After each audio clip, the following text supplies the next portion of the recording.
At around $3,100 a month in the Philippines, life stops feeling like constant budgeting and starts feeling like active decision making. Welcome to Gallivanting Kendall. I'm Kendall Clement, and I've been living FIRE, financial independence, retire early in the Philippines for almost 4 years now. In this video, we're talking about what life can realistically look like at around $3,100 a month in the Philippines in 2026, and more importantly, how this budget changes the way your life actually feels on a day-to-day basis.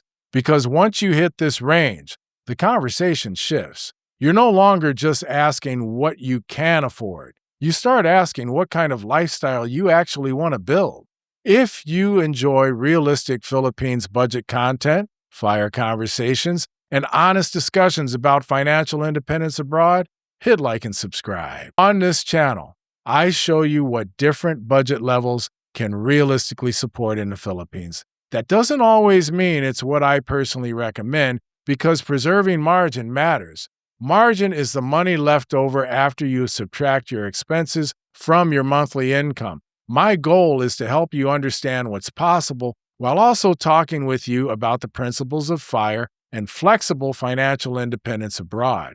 At $1,200 a month, most people are trying to survive comfortably. At $1,800, maybe you begin stabilizing. At $2,300, many expats start feeling legitimate comfort. But around $3,100, choices multiply.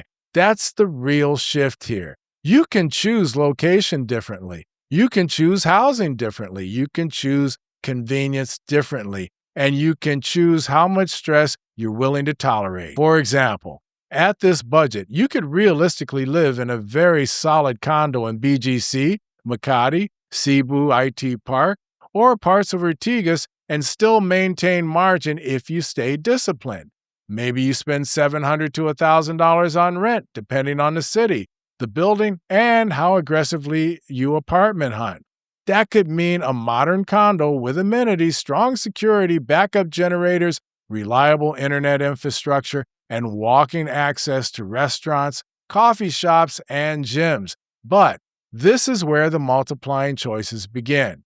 Because maybe instead of spending $1,000 on a condo in BGC, you decide to spend $550 to $700 in a quieter area outside the premium districts. Suddenly, you free up an extra $300 to $450 every month.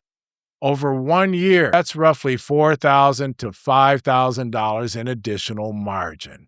That margin can become travel, investments, healthcare, cushioning, emergency funds, dining out, dating, family support, or simply lower stress. That's why I keep talking about margin on this channel. People often chase appearance before they chase stability. At $3,100, you no longer have to. Food also changes dramatically at this budget level. At lower budgets, many people cook most meals at home and carefully monitor restaurant spending.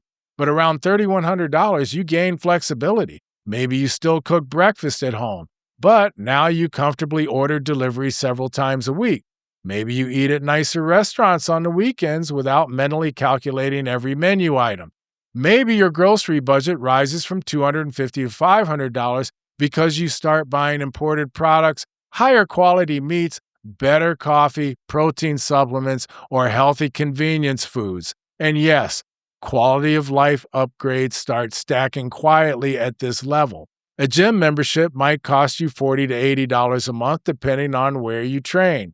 Maybe you hire transportation more often instead of dealing with crowded transit systems.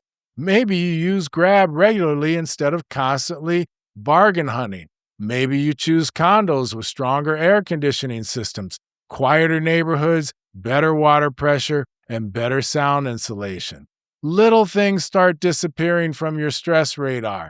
And honestly, that matters more than many people realize. One thing viewers sometimes misunderstand about FIRE is that they think it's all spreadsheets and maximum optimization forever. But eventually, quality of life matters too. Sleeping well matters. Feeling safe matters. Having enough margin to enjoy your day instead of calculating every expense matters. At around $3,100 monthly, many people can finally begin balancing optimization with actual living. Healthcare also becomes less intimidating at this level. Maybe you maintain an international insurance policy costing $150 to $350 monthly, depending on age and coverage. Maybe you pay out of pocket for smaller doctor visits, lab work, prescriptions, or diagnostics without panicking about every charge. One of the things I've noticed living here is that routine medical care is often far more affordable than many Americans expect. A doctor visit might be $9 to $15 or $40. Basic lab work may only cost a fraction of what people are used to back in the United States. Again, less stress. Transportation becomes another area where choices multiply. You could easily rely on Grab and occasional flights around the Philippines at this budget. Weekend trips begin becoming normal instead of rare. Maybe you spend 3 or 4 days in Boracay, Cebu, Bohol, or Palawan without blowing up your finances. Maybe you stay in decent hotels for $40 to $90 a night instead of backpacking or hunting for ultra-budget accommodations. That changes your relationship with life. You stop feeling trapped. Freedom begins feeling real. At this budget level, some people even begin considering house life instead of condo life. Maybe you rent a modern house in Cavite, Iloilo, Dumaguete, Bacolod, or smaller beach-adjacent cities for $500 to $900 monthly. You gain more space, maybe a yard, maybe a quieter environment, and potentially a slower lifestyle. Other people will prefer remaining in highly walkable urban districts like BGC because they value convenience, nightlife, gyms, restaurants, and social interaction. Neither choice is wrong. That's the entire point of this video. At around $3,100, your life becomes less about limitation and more about preference. And honestly, I think that's one of the biggest emotional shifts people underestimate. At lower budget levels, compromise drives many decisions. At this level, preference begins driving more decisions. You want the quieter neighborhood instead of the louder nightlife district. You can probably make that work too. You want more travel in a smaller apartment. Fine. You want a larger apartment and less travel? Also fine. The budget starts bending around your personality instead of forcing your personality to bend around the budget. That's a completely different psychological experience.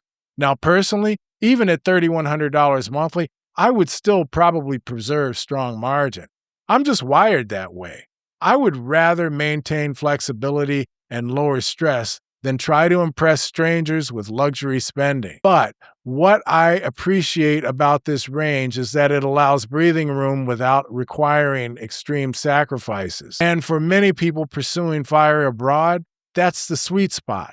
Not billionaire life, not fantasy YouTube thumbnail life, just stable, flexible, enjoyable living with enough cushion to absorb reality when life happens. Because life always happens. Eventually, prices change, flights happen, medical issues happen, technology breaks, unexpected expenses appear. And that's why margin matters so much. At around $3,100 monthly in the Philippines, you finally have enough room where those surprises stop feeling catastrophic and start feeling manageable. That changes everything. Thank you for watching. Don't forget to hit like and subscribe. And as always, take care of each other and give someone a great day.